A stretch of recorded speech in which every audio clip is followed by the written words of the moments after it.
Assalamualaikum warahmatullahi wabarakatuh. Terima kasih atas kesempatan yang diberikan. Perkenalkan, saya adalah Mas Robadi, mahasiswa dengan nomor induk 05924153016. Pada kesempatan kali ini, saya akan menyampaikan tentang kontrol kualitas obat tradisional sebagai tugas wajib dari mata kuliah fitofarmaka. Tren penggunaan obat tradisional yang terus meningkat di tingkat nasional maupun tingkat global diikuti dengan peningkatan kebutuhan akan obat tradisional. Oleh karena itu, penyediaan obat tradisional yang bermutu, aman, dan berkhasiat adalah suatu keharusan sebagai upaya untuk mencapai tujuan penggunaan obat tradisional yang rasional. Untuk dapat menghasilkan obat tradisional yang bermutu diperlukan tahapan kontrol kualitas dalam proses produksinya. Dalam pelaksanaan kontrol kualitas diperlukan proses standarisasi sesuai dengan persyaratan yang telah ditetapkan sehingga terjamin reproduksibilitas mutu dari sediaan obat tradisional yang telah diproduksi. Dalam kesempatan ini akan kami sampaikan bagaimana kontrol kualitas dan standarisasi obat tradisional itu dilakukan. Assalamualaikum warahmatullahi wabarakatuh. Terima kasih atas kesempatan yang diberikan. Perkenalkan, nama saya Mas Robati dengan nomor induk mahasiswa 05992415316. Pada kesempatan kali ini saya akan membawakan materi tentang kontrol kualitas obat tradisional sebagai mata tugas wajib dari mata kuliah fitofarmaka. Tren penggunaan obat tradisional pada akhir-akhir ini meningkat mulai dari tingkat nasional bahkan sampai dengan tingkat global diikuti dengan peningkatan kebutuhan akan obat tradisional yang bermutu. Oleh karena itu, penyediaan obat tradisional yang bermutu, aman, dan berkhasiat adalah suatu keharusan sebagai upaya untuk mencapai tujuan penggunaan obat tradisional yang rasional. Untuk dapat menghasilkan obat tradisional yang bermutu diperlukan tahapan kontrol kualitas dalam proses produksinya. Dalam pelaksanaan kontrol kualitas diperlukan proses standarisasi untuk mencapai standar tertentu seperti yang telah ditetapkan dan dengan tujuan untuk terjadi reproduksibilitas dari mutu sediaan obat tradisional yang telah dihasilkan.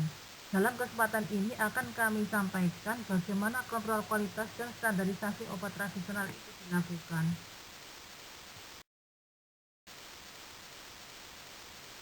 Outline pada kesempatan kali ini adalah tentang pengertian obat tradisional, kelemahan dan kelebihan obat tradisional, klasifikasi obat tradisional, proses produksi obat tradisional, kontrol kualitas obat tradisional, standarisasi obat tradisional, parameter mutu obat tradisional, dan juga kontrol kualitas pipa kencur dalam herbal anti-inflamasi.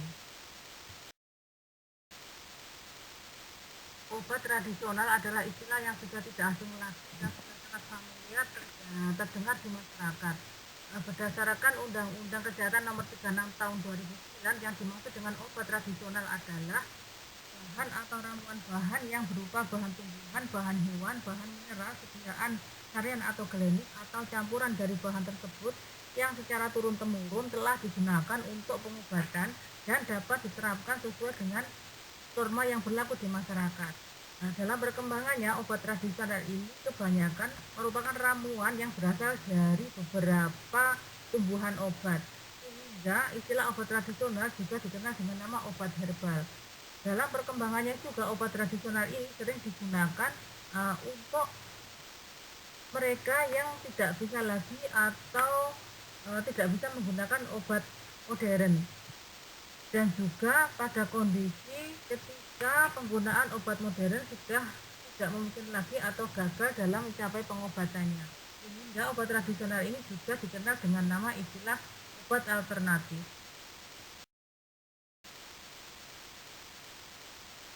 Ada beberapa alasan yang mendasari seseorang menggunakan obat tradisional, antara lain yaitu bahwa obat tradisional lebih mudah dijangkau dalam harga dan ketersediaan.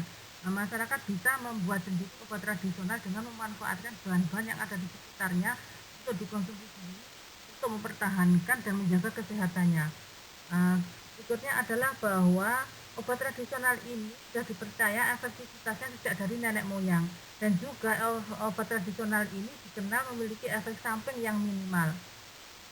Obat tradisional ini digunakan juga dengan alasan bahwa sebagai alternatif ketika penggunaan obat konvensional atau modern, sudah gagal untuk mencapai tujuan dari pengobatan. Sehingga dikenal dengan obat alternatif. Dengan kelebihan-kelebihan tersebut, maka tren penggunaan obat tradisional sekarang ini adalah meningkat. Hal ini menyebabkan juga industri obat tradisional semakin berkembang. Banyak industri farmasi yang berlomba-lomba untuk memproduksi obat tradisional ini. Di samping memiliki kelebihan tersebut, obat tradisional juga memiliki kelemahan, yaitu bahwa obat tradisional bersumber bahan baku dari tanaman obat, di mana tanaman yang berkhasiat obat itu sendiri adalah karena adanya kandungan senyawa kimia yang ada di dalam tanaman tersebut. Kandungan senyawa kimia yang ada di dalam tanaman tersebut sangat bervariasi dan memiliki karakteristik yang sangat khas atau sangat beragam. Nah, kandungan senyawa aktif ini sangat dipengaruhi oleh bagaimana tumbuhan tersebut tumbuh, baik itu iklimnya maupun kondisi tanah dari tanaman tersebut. Jadi, kandungan senyawa kimia yang ada di dalam tanaman obat itu sangat bervariasi. Ini juga ini juga menjadi tantangan tersendiri bagi dunia produksi obat tradisional karena diperlukan metode analisis yang khusus atau dengan teknik tertentu untuk menganalisa kandungan senyawa kimia yang ada di dalam obat tanaman tradisional tersebut. Dan kandungan senyawa kimia yang ada di dalam tanaman tersebut akan menentukan khasiat dari tanaman tersebut. Obat tradisional di Indonesia sudah sangat berkembang. Untuk lebih mengembangkan lagi obat tradisional di Indonesia, maka perlu dilakukan eksplorasi terhadap tanaman-tanaman obat yang ada di seluruh Indonesia. Eksplorasi tanaman obat tersebut dilakukan dengan cara melakukan ekstraksi terhadap tanaman obat dengan pelarut-pelarut tertentu, dengan berbagai pelarut. Nah, di situ maka senyawa aktif yang ada di dalam tanaman akan terlarut di dalam pelarut yang digunakan untuk ekstraksi. Kemudian dilanjutkan dengan screening fitokimia terhadap kandungan senyawa kimia yang ada di dalamnya. Dilanjutkan dengan uji farmakologi dari ekstrak tersebut untuk mengetahui khasiat dari tanaman tersebut. Dilanjutkan dengan isolasi senyawa aktifnya. Kemudian dilakukan produksi obat tradisional dan juga standarisasi obat tradisional, sehingga diharapkan obat tradisional semakin berkembang mutu dan kualitasnya. Berdasarkan perkembangannya, obat tradisional yang beredar di Indonesia diklasifikasikan menjadi 3 golongan, yaitu golongan jamu, golongan obat herbal terstandar, dan juga golongan fitofarmaka. Masing-masing golongan memiliki logo yang berbeda, di mana logo tersebut akan tertera pada kemasan luar dari produk obat tradisional tersebut. Obat tradisional yang termasuk dalam kategori jamu, dalam proses pembuatannya dilakukan dengan cara tradisional didasarkan pada resep yang diperoleh dari para leluhur. Obat tradisional dalam bentuk jamu ini harus diproduksi dengan mengikuti standar mutu jamu yang telah ditetapkan, sehingga produk jamu ini juga aman ketika digunakan. Efektivitas dari pemakaian golongan jamu ini adalah didasarkan pada bukti empiris kemanfaatan dari jamu yang telah beredar luas dan diakui di masyarakat. Jadi, jamu ini adalah merupakan obat tradisional asli Indonesia yang telah digunakan secara turun-temurun dan secara tradisional digunakan untuk memelihara dan menjaga kesehatan. Obat tradisional dalam bentuk jamu ini sudah banyak sekali yang beredar di masyarakat, dan masyarakat bisa membuat sendiri untuk dikonsumsi sendiri obat tradisional dalam bentuk jamu ini. Kemudian kelompok yang kedua adalah kelompok obat herbal standar. Dalam proses pembuatannya, obat herbal terstandar ini menggunakan bahan baku berupa ekstrak yang diolah dari tanaman dengan menggunakan teknik pengolahan yang sudah modern.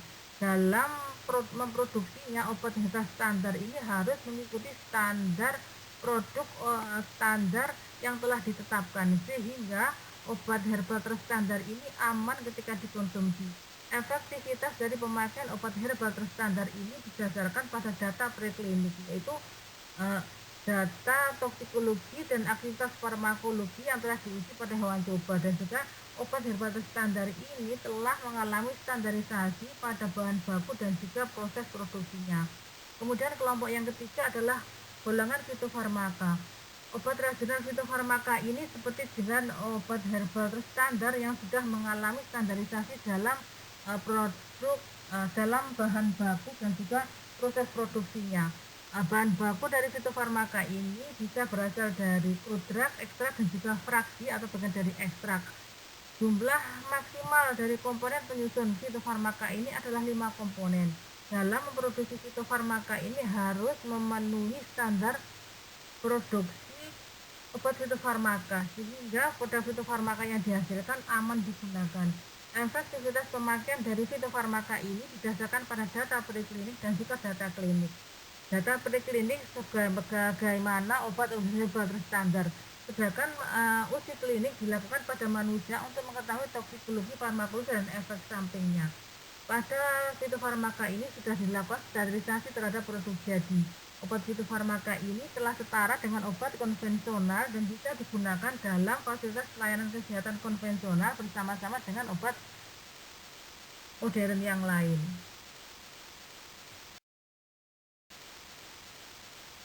Produksi obat tradisional. Yang dimaksud dengan produksi obat tradisional di sini adalah semua kegiatan pembuatan obat tradisional mulai dari penyediaan bahan awal termasuk penyiapan bahan baku, pengolahan sampai dengan pengemasan untuk menghasilkan produk jadi obat tradisional.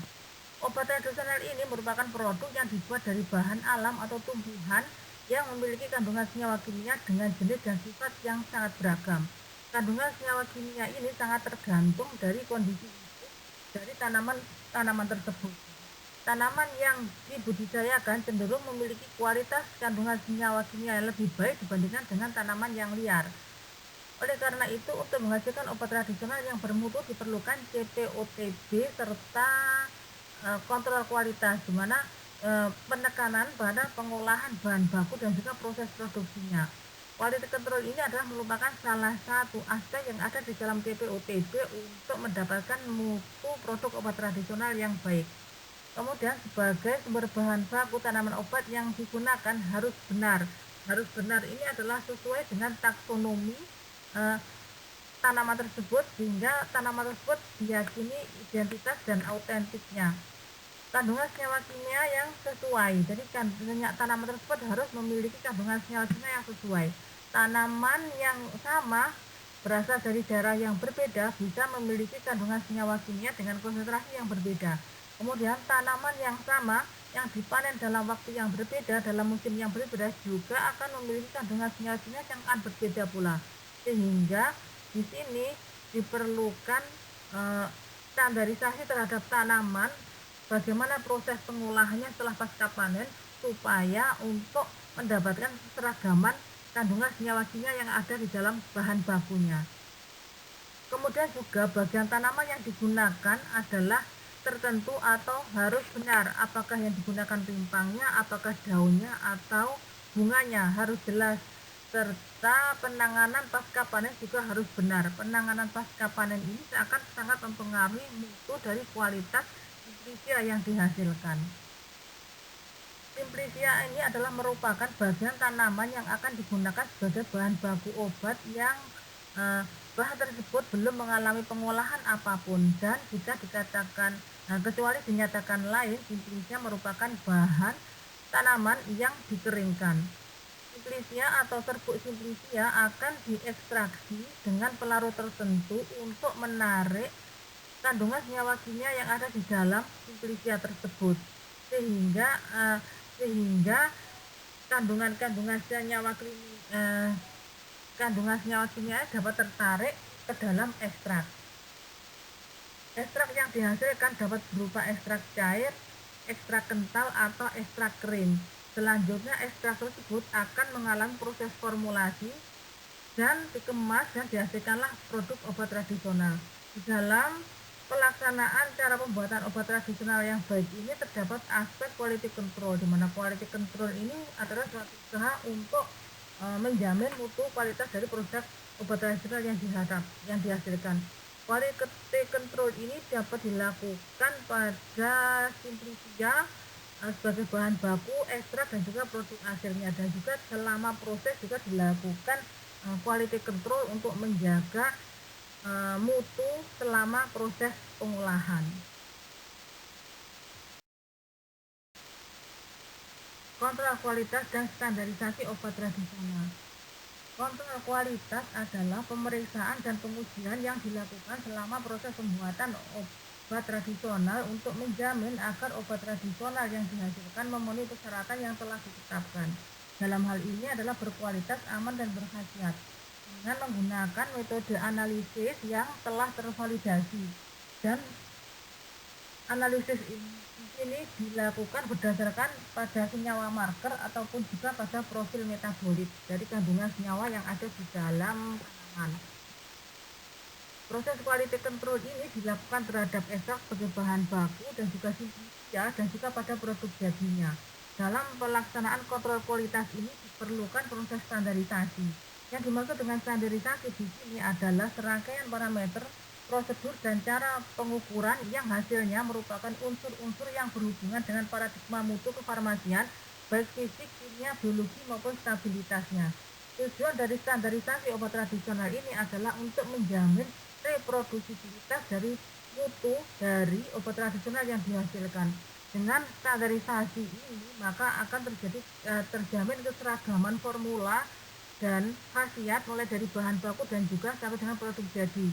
Keberadaan senyawa aktif ya, terjamin keberadaan senyawa aktif yang memiliki khasiat farmakologi mulai dari bahan baku akan terjaga sampai dengan produk akhirnya, dan juga kesamaan dosis dan stabilitas senyawa aktifnya juga akan terjaga, serta mencegah terjadinya pemalsuan terhadap bahan baku ketika terjadi simplicia ataupun terjadi ekstrak yang akan mempengaruhi pada kualitas atau khasiat dari produk akhir obat tradisional.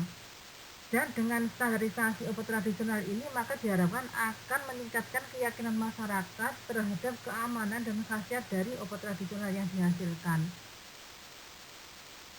Kontrol kualitas pada simplicia itu sangat tergantung dari tanamannya, jadi dipengaruhi harus jelas identitas dari tanaman yang digunakan sebagai simplicia ya. Kemudian juga ketika ekstrak maka prosedur ekstraksi dan juga pelarut yang digunakan akan sangat mempengaruhi kualitas dari ekstrak yang dihasilkan. Dalam standarisasi produk obat tradisional ini digunakan parameter yaitu parameter non-spesifik dan parameter spesifik. Parameter non-spesifik berhubungan dengan keamanan dan stabilitas dari sediaan. Yang termasuk dalam parameter non-spesifik adalah kadar air atau susut pengeringan, di mana air yang terlalu berlebih maka akan sangat mempengaruhi stabilitas atau kualitas dari simplicia ataupun juga ekstrak. Kadar air yang terlalu tinggi akan menyebabkan cepat tumbuhnya jamur dan juga bakteri. Yang kedua adalah kadar abu total. Kadar abu total yang ada dalam simplicia ataupun dalam ekstrak ini menggambarkan adanya kandungan mineral anorganik yang ada di dalamnya. Sedangkan kadar abu yang tidak larut asam ini adalah menggambarkan pengotor-pengotor pasir ataupun debu yang tersangkut atau yang ikut selama proses dari pengolahan. Dan juga harus dihitung juga atau dianalisis adanya cemaran baik logam berat, residu pestisida yang berasal dari proses budidaya, dan juga cemaran mikroba dan aflatoksin, di mana cemaran-cemaran ini memiliki nilai tertentu berdasarkan standar tertentu yang ditetapkan bisa dalam Farmakope Indonesia Herbal atau Materia Medica yang akan mempengaruhi keamanan dan stabilitas dari sediaan. Untuk yang ekstrak maka perlu diketahui juga persentase dari sisa pelarut yang digunakan untuk ekstraksi. Parameter spesifik lebih berhubungan dengan kandungan senyawa kimia yang ada di dalam tanaman, sehingga berhubungan dengan khasiat yang akan dihasilkan oleh produk obat herbal tersebut.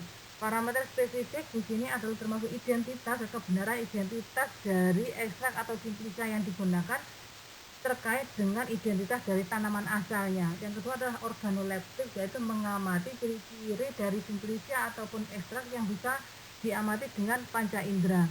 Misalnya atau simplicia ataupun ekstrak kencur maka secara organoleptik maka akan memiliki bau khas kencur dan rasa juga khas kencur.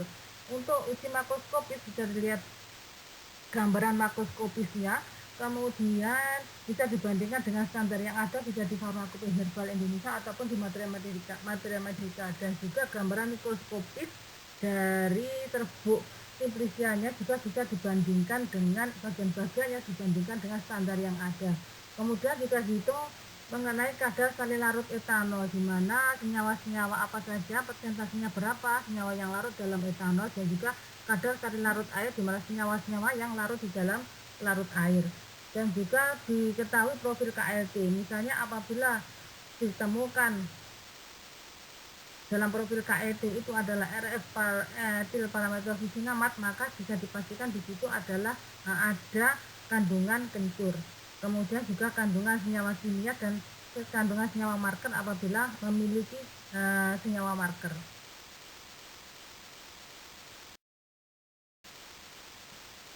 Ini adalah contoh parameter mutu. Di sini adalah parameter mutu non spesifik dari Simplicia rimpang kencur. Di sini bahwa identitas kejelasan dari kencur, tanaman kencurnya harus jelas secara taksonomi, dan organoleptiknya juga harus menggambarkan bahwa di situ menunjukkan adanya ciri-ciri dari kencur baik rasa maupun baunya.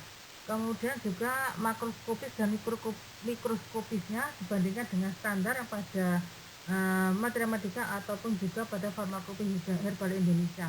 Kemudian apabila Simplicia ini adalah kencur, maka profil KLT harus menunjukkan adanya etil parametrofisinamat dengan RF 0,3 dan juga kadar sari larut air yang diizinkan untuk kualitas dari Simplicia rimpang kencur ini adalah memiliki kandungan sari larut air tidak kurang dari 10% dan juga kandungan sari larut etanolnya tidak kurang dari 4,6%, dan kandungan senyawa yang digunakan sebagai penanda adalah etil parametrofisinamat dengan kandungan tidak kurang dari 8%,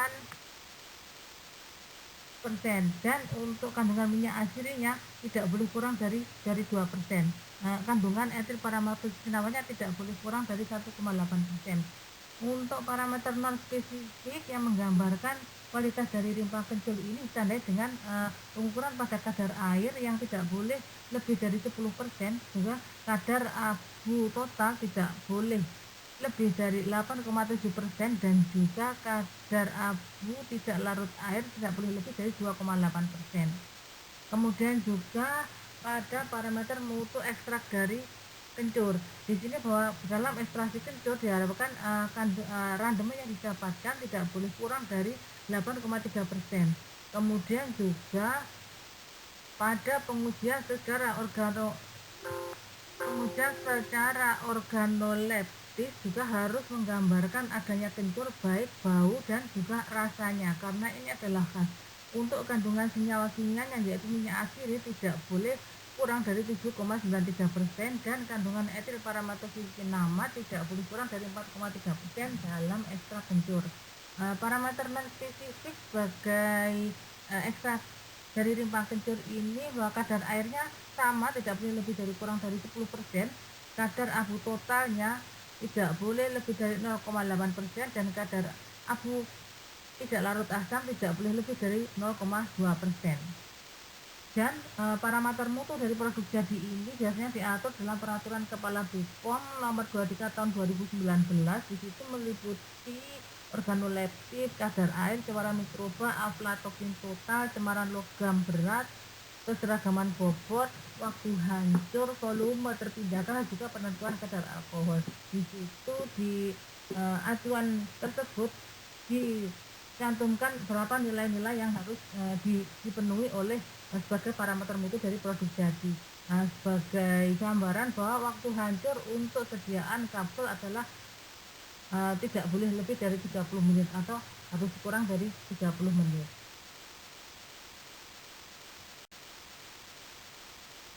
Sebagai contoh dari sini adalah parameter mutu parameter spesifik dari Simplicia rimpang kencur. Di sini bahwa harus diketahui dengan jelas identitas dari Simplicia rimpang kencur dengan apabila tanaman yang digunakan sebagai Simplicia adalah identitas dan autentisnya jelas, maka secara otomatis Simplicianya juga memiliki identitas yang jelas. Kemudian juga dalam uji organoleptisnya maka juga harus menunjukkan adanya Simplicia kencur baik dari rasa maupun baunya. Makroskopis dan mikroskopis dalam pemeriksaan Simplicia kencur bisa dibandingkan dengan farmakopi herbal Indonesia. Dan juga profil apabila di situ dikatakan Simplicia mengandung rimpang kencur, maka secara otomatis profil KLT harus menunjukkan adanya etil parametrofisinamat dengan RF 0,30. Kadar sari larut air dari mutu simplicia si parang kencur ada tidak boleh kurang dari 10,6 dan untuk kadar sari larut etanol tidak boleh kurang dari 4,6%.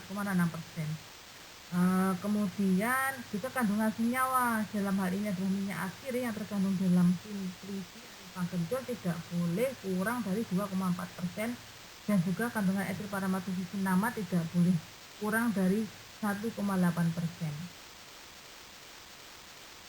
Parameter non-spesifik simplicia rempah kencur meliputi kadar air, kadar abu total, kadar abu tidak larut asam dan juga cemaran-cemaran yang ada di dalamnya. Kemudian apabila rimpang kencur ini sudah berkadar bagus, maka secara otomatis akan menghasilkan ekstrak kencur dengan kualitas yang bagus. Parameter mutu spesifik ekstrak kencur di sini adalah bahwa dalam proses ekstraksinya randemen yang didapatkan tidak boleh kurang dari 8,3%. Kemudian identitasnya juga harus jelas dan juga apabila simplicianya sudah memiliki identitas yang jelas, maka secara otomatis ekstraknya juga akan memiliki identitas yang jelas. Kemudian dalam organoleptis didapatkan bahan ekstrak kencur berbentuk kental, coklat tua, memiliki bau dan rasa yang khas kencur. Kandungan senyawa kimia yaitu minyak atsiri adalah tidak boleh kurang dari 7,93%. Dan kandungan etil parametoxycinamate tidak boleh kurang dari 4,3%. Parameter non-spesifik ekstrak rimpang kencur ini hampir sama, yaitu kadar airnya tidak boleh lebih dari 10%, kadar abu totalnya tidak boleh lebih dari 0,5%, dan kadar cemarannya juga tidak boleh melebihi dari standar yang telah ditentukan. Kemudian parameter mutu dari produk jadinya mengacu kepada aturan Badan POM tahun 2019. Di situ disebutkan tentang organoleptis, kadar air, cemaran mikroba, aflatoksin total, cemaran logam berat, keseragaman bobot, waktu hancur dan sebagainya harus mengikuti sesuai dengan parameter yang sudah ditetapkan.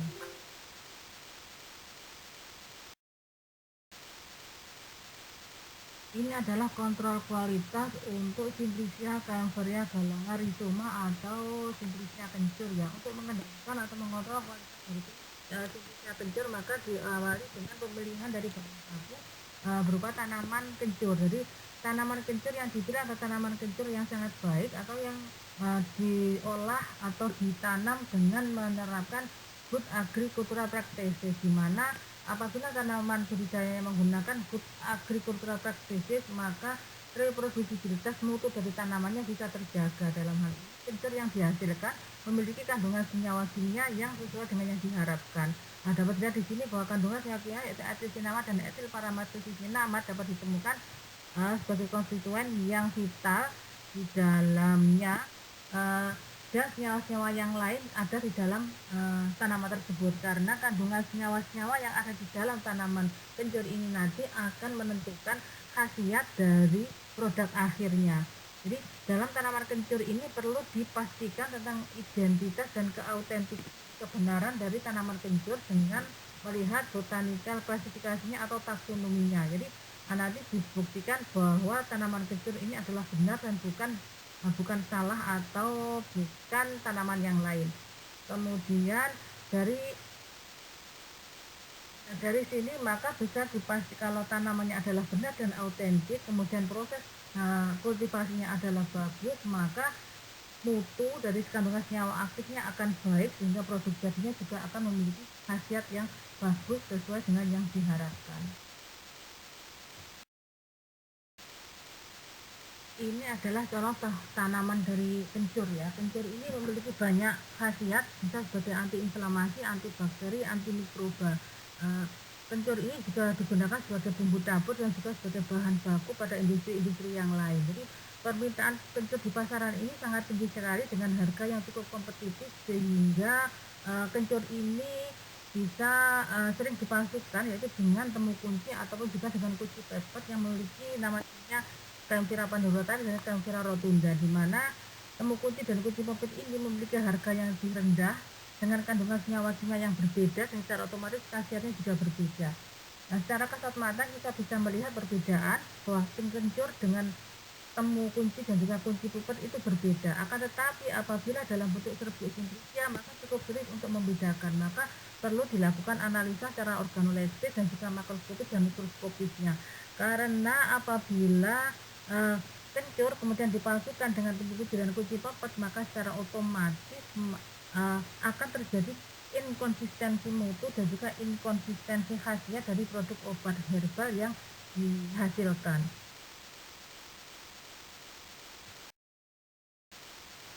Nah, dalam menjaga kontrol kualitas dari Simplicia dari kencur, jadi Simplicia itu tidak ada bahan rajangan dari kencur yang tidak mengalami proses apapun kecuali pengeringan, maka tahap produksi pengolahannya harus bagus. Di sini dimulai dari pengumpulan dari bahan baku bahwa tanaman kencur yang digunakan adalah yang sudah dipanen ketika umur 12 bulan dan dipanen ketika curah hujan cukup. Kemudian juga dalam ini apabila kencur yang digunakan umurnya lebih pendek atau kurang dari 12 bulan, maka akan kualitasnya juga akan kurang baik karena kandungan senyawa kimianya adalah lebih sedikit. Kemudian juga sortasi basah untuk menghilangkan tanah dan pengotor-pengotor yang ada. Kemudian juga pencacian dengan menggunakan air mengalir untuk menghilangkan tanah yang masih melekat, dan perajangan untuk mendapatkan ketebalan 3-5 mm ketika dalam bentuk kering. Kalau terlalu tebal juga akan berpengaruh pada proses pengeringan, dan apabila terlalu tipis maka akan menyebabkan sisanya mudah rusak atau hancur ketika pengemasan atau pengiriman. Kemudian juga pengeringan ini karena senyawa yang terkandung di dalam kencur ini adalah minyak asiri, maka pengeringannya tidak bisa menggunakan dengan panas tinggi, yaitu sifat termolaku, yaitu dengan suhu 30-40 derajat Celcius saja. Pemanasan ini adalah digunakan pengeringan untuk mengurangi kadar air dan juga untuk menghentikan proses enzimatik yang terjadi supaya tidak lanjut pada proses pembusukan. Selanjutnya dilakukan sortasi kering untuk menghilangkan pengotor yang ada dan juga pengepakan dan penyimpanan untuk menjaga supaya pada tempat yang suci dan kering untuk menjaga kualitasnya supaya terjaga. Pemeriksaan mutu atau standarisasi Simplicia, ini keseragaman kandungan senyawa aktifnya dari produk akhir menggunakan parameter spesifik dan parameter non spesifik. Kemudian ini adalah bentuk gambaran dari Simplicia dari kencur secara makroskopis, secara organoleptik bisa dilihat dan diamati bahwa seharusnya Simplicia ini memiliki bau dan rasa khas kencur. Kemudian uji makroskopisnya bisa dilihat dan dibandingkan dengan standar yang ada pada farmakopedia herbal Indonesia.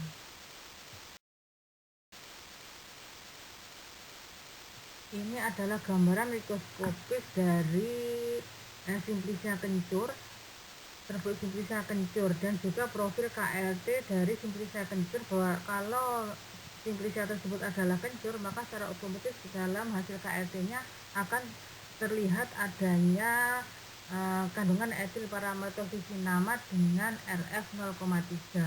Selain dengan mikroskopis dan juga KLT, bisa digunakan profil kromatogram dari HPLC untuk menunjukkan identitas dan autentikasi dari kencur. Profil metabolitnya di sini berbeda antara kencur dan juga temu kunci dan juga kunci pepet ya. Jadi dengan kromatografi HPLC bisa dibedakan antara kencur, kemudian temu kunci dan juga kunci pepet.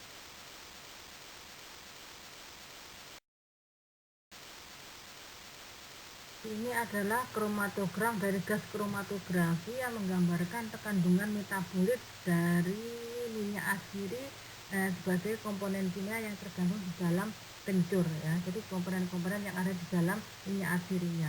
Dan juga ini adalah gambarkan bahwa persentase dari kandungan etil parametoxycinamate dari ekstrak kencur.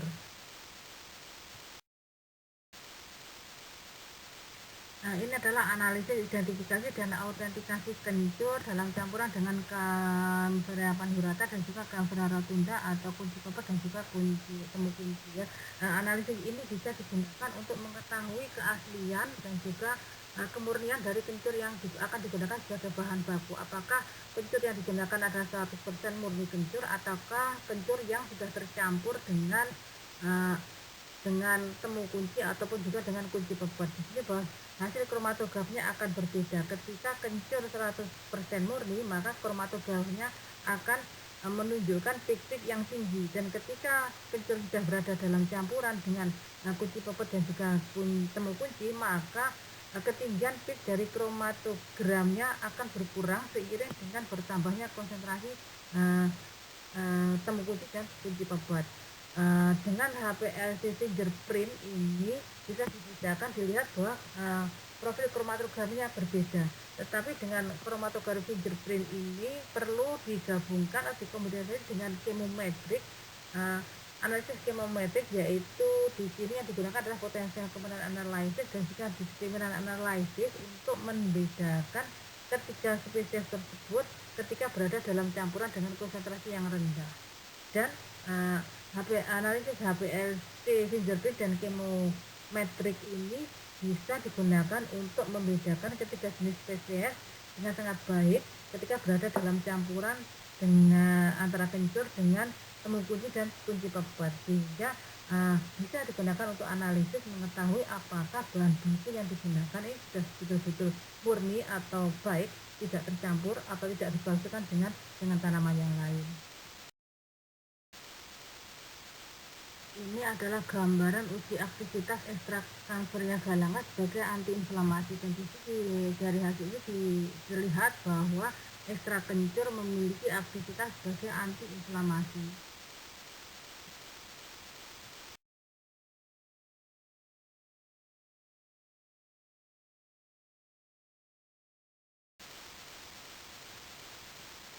Demikian presentasi dari saya, dan saya ucapkan terima kasih. Assalamualaikum warahmatullahi wabarakatuh.